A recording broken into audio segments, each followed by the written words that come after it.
ఓకేనా చెప్పండి. తెలంగాణ తల్లి స్టాచ్యూని నిన్న సెక్రటేరియట్ దగ్గర కొత్త విగ్రహాన్ని ఆవిష్కరించిన పరిస్థితి. మీకు ఇందులో తేడా ఏంది అసలు? మీకు పాత విగ్రహం నచ్చిందా? కొత్త స్టాచ్యూ నచ్చిందా? అసలు ఏం మాట్లాడతారు దీనిపైన? తెలంగాణ తల్లి ఇంతకుముందు ఏదైతే ఉద్యమం టైం నుంచి అందరైతే ఆరాధిస్తూ వచ్చారో 2007 నుంచి కూడా తెలంగాణ తల్లి అనే స్టాచ్యూ ప్రతి ఒక్క తెలంగాణ బిడ్డల మదిలో ఉండిపోయింది. సో, ఇప్పుడు సడెన్‌గా వచ్చేసి మార్చాల్సిన అవసరం ఏంటో ఫస్ట్ ఫస్ట్ జనాలకు అర్థం అవ్వలేదు.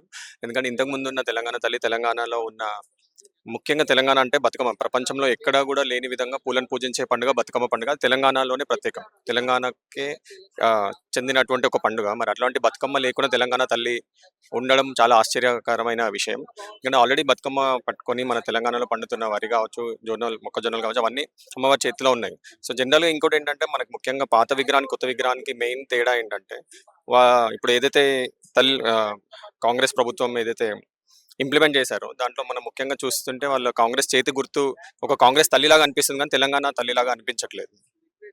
సో, ఎందుకంటే 2007 దాదాపు ఉద్యమం స్టార్ట్ అయినప్పటి నుంచి గూడా ప్రతి ఒక్కరు గూడా తెలంగాణ తల్లి అనగానే ఫస్ట్ అందరూ ఆరాధిస్తూ ఉంటారు. సో, మరి మన తెలంగాణ తల్లిని అంత ఆహ్, గ్రాండ్‌గా ఉన్న తల్లిని తీసుకొచ్చి నార్మల్ సాధారణమైన మహిళలాగా చూపించాలి అని అనుకుంటున్నారు. కాకపోతే తెలంగాణలో మనం ఒక తల్లి అంటే ఒక దేవత.